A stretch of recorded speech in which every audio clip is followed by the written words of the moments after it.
Traditionally, you don't take your hitch out of your trailer the day before you leave to do a cross-country haul with your horses, but after doing this long haul 9 times now, they deserved an upgrade. So it was time to be out with the old and in with the new. Naturally, I missed the action shot of us being out with the old, but here she is, ready for that new hitch.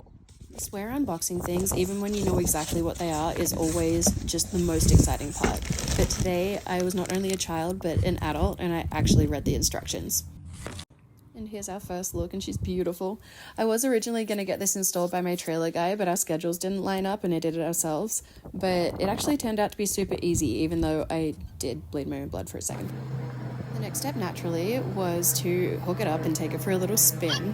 And fun fact, before I came to North America, I'd actually never even seen a gooseneck hitch. So my trailer before this one was the first time I had ever really experienced one, and I just thought it was so cool because I'd only ever seen bumper pulls in Australia. Look at that! Honestly, that is my feels to this day every time I hook up a gooseneck trailer. But next, it was time to actually lock this bad boy down, and it was super easy. So there's just one pin, and you pull that down into the lock position, and then there's an extra safety pin at the back that just goes through, and from then on, it is business as usual. Just do up those hooks and plug in the electrics, and we're good to go.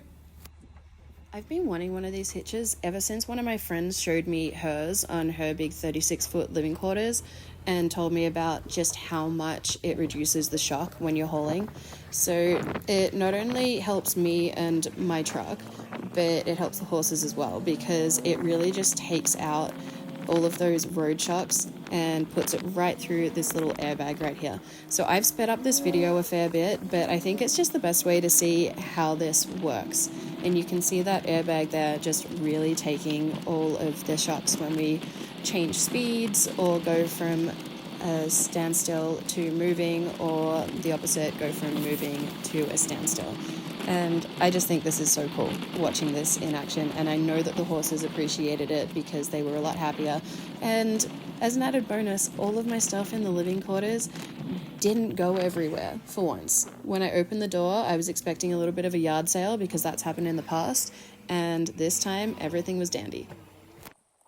And from then, all that was left to do was to load up the horses and get on the road and get back to Canada.